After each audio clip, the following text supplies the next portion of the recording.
Hey, how you doing on this morning? I'm your leading lady, Khadijah, with Keys by Khadijah. You know, I am live. I'm excited. So please chime in, ding, text me. You can even text my mobile cell phone, Instagram, social media. We're looking for your comments. So welcome on tonight. You know, I never stay before you too long, but long enough to get some type of empowerment to you all. So tonight, you guys, this episode is about broken marriages, broken families, broken relationships. So I'm not coming to you on a sad tip. I'm coming to you on a tip to get your input and your reviews on some of the things we posted on our social media page. You know, we are most definitely, when I say we as in Sakara Magazine, we're most definitely about empowerment, positive and truth to all. So we most definitely surf the internet. We get great videos, great footage. So go to our random videos on my Facebook page. It's Keys by Khadijah, and the section is called Random Videos. You're going to get some good things, some things to laugh at, some things you may cry with, but it's all for the better.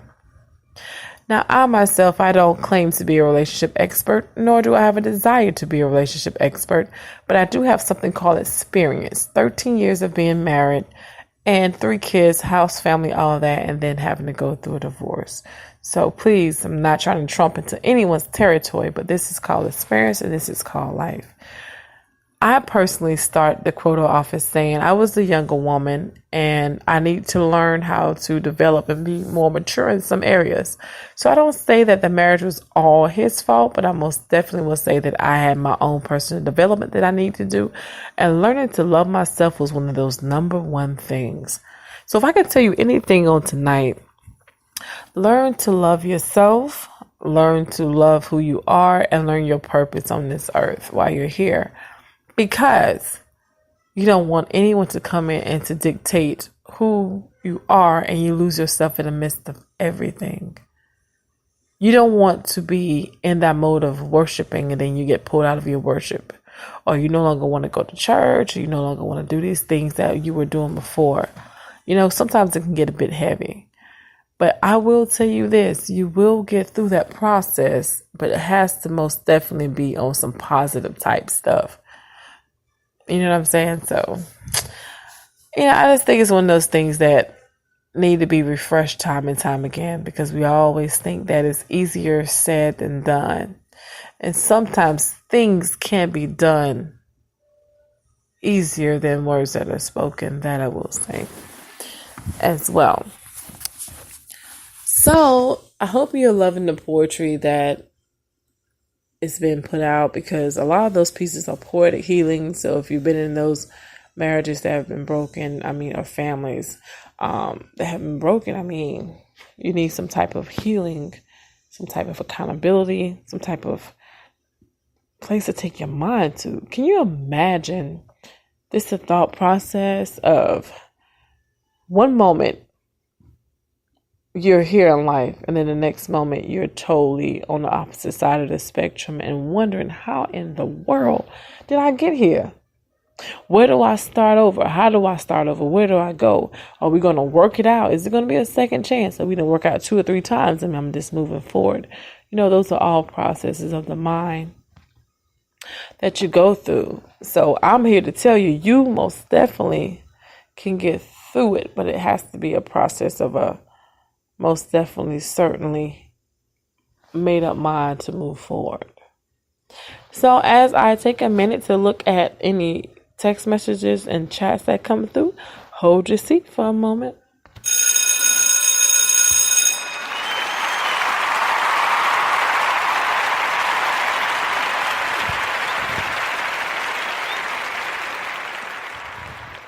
All right, we don't have any text messages that have come through on the live radio station, but I do have a couple of comments on Facebook and I have a couple of comments that came to my personal mobile. So I most definitely will address those after the fact, and any of the questions I will post them on Facebook for anybody. Leave your information so I'll be able to, get back in contact with you. Oh, also, I'm going to tell you, feel free to call in as well. If you want to call in and talk, you can do that. I'm always, here to listen, and most definitely excited about any tips or any advice you want to give. So anyway, moving forward on tonight, I want to keep things a little bit positive. I don't want to stay on the downside of anything. But there's a great book I read during this process, and it is called Overcoming Crisis by Dr. Miles Monroe. And I'm just a Dr. Miles Monroe fan. He's not the only writer in the world, but he most definitely works for what I've been trying to most definitely get in this process.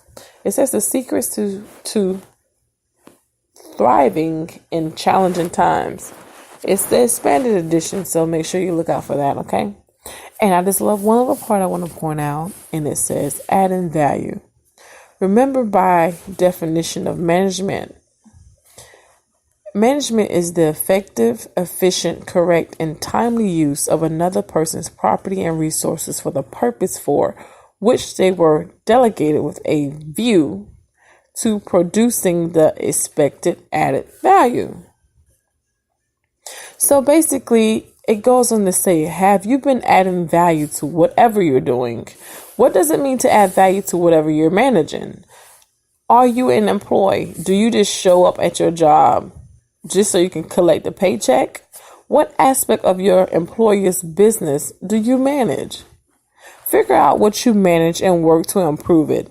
Even if you are the receptionist at the front desk, you can add value to your position by just being alert, friendly, reliable, hospitable. I cannot say that more than enough. And just by doing a little extra things that you do not regularly see a person doing or do not appear on your job description. Even if you're a night shift janitor working behind the scenes where nobody sees you, you can add value to your work by means of your diligence.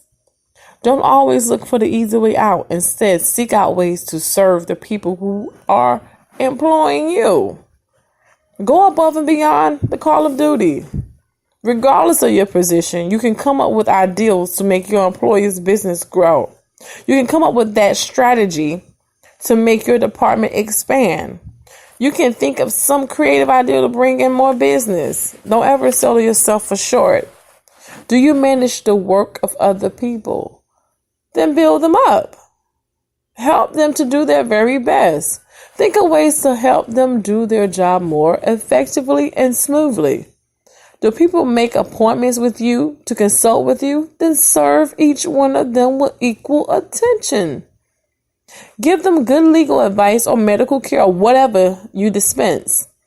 Give them more than they expected to receive. Be pleasant. I can't say that more than enough. A smile. Oh my gosh.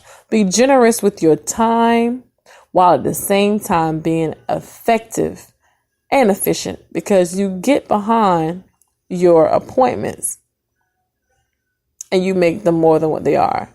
And if you don't make them more than what you are, then you're going to get physically behind. You're going to lose time. You're not adding value to the people you keep too long in your waiting room. You know what I'm saying? Do you have a family? Do you let your employment rob your family of your presence? Be there for your children. Do not take your family for granted. Be there for your spouses. Please don't take them for granted.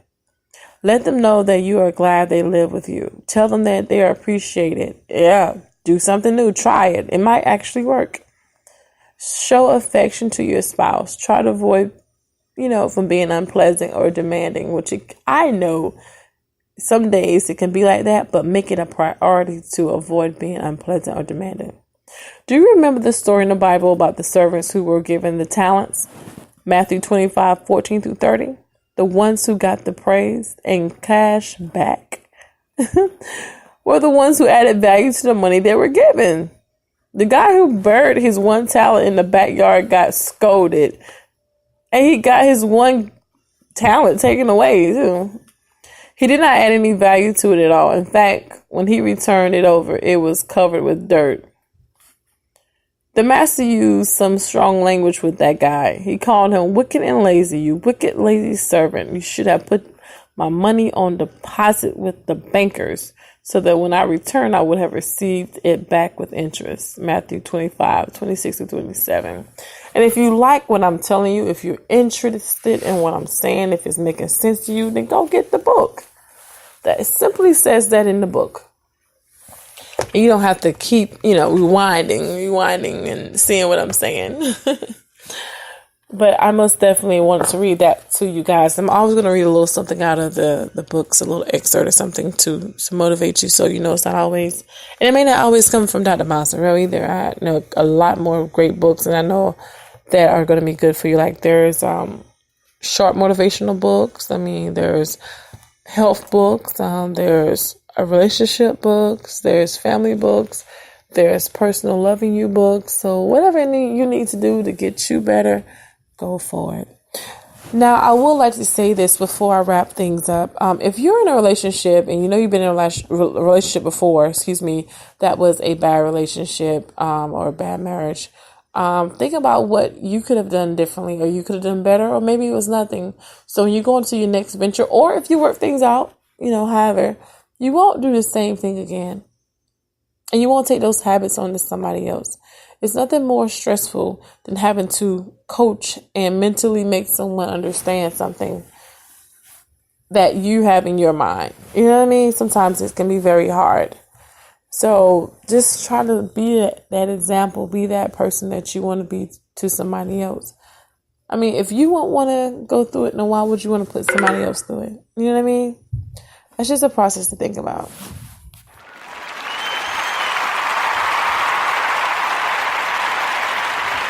I feel like there's so much more to life. And I feel so you can be happy with one person. And I do feel as though if it doesn't work out, move on to somebody else. I do believe in companionship. I do believe that you can have something good. Just because something happens the first time around or the second time around doesn't mean that life is over. Keep going, keep pushing, and it shall become what you desire in your heart. And then I know another thing too. I would never just be so fast to jump into something else after you just come out of something. Unless it's just one of those things where God just told you, hey, the Holy Spirit wiped you clean.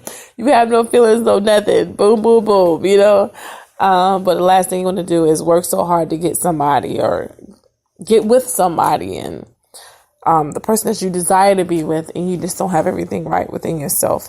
It's just going to make things worse, So those are some of the things I wanted to just share with you on the airwaves. I wanted to make sure that I was able to get in contact with everyone that's listening and share your opinions and your reviews. And I love the love that y'all show me on social media, Instagram. I think I'm becoming an Instagram fam. So it's Keys by Khadijah _7 on Instagram. Make sure you check out my Facebook page, Keys by Khadijah. Go to my Poetic Lounge if you want to hear some poetry. It is poetic healing for your mind, body, spirit, soul. You can't deny that. Most definitely go to my Facebook page and check out videos, and it's up under random. I'm always getting something, no matter if it's funny, jokey, corny, or serious. There's something in there for everyone. And as always, I appreciate your time. Thank you for listening to me. And we will have longer shows as the summer comes along. But right now, we're only going to keep it to a minimum. And we love you to life. My 15 minutes hasn't come yet. I'm trying to roll it on out to that 15 minutes, but it's not here yet. But I will be on social media, responding to any of your questions. If you like, yay, nay. Until then, I love you to life. And remember, you're not done. It's not over. You shall not quit. You shall win. You're going to get through this. And it's not something cute to say, but you will get through it because you got to get through it. You got to, because somebody's life is dependent on your testimony. Somebody's life is dependent on that blueprint that you need to get out. Somebody is dependent on that fire from the Holy Spirit to consume them, and they walk into their purpose. You'll be amazed at how your presence is so important. It's so important. And remember, life is a gift. It is. Until then, love you to life. This is Khadijah, and I will be talking to you soon. Have a good day today.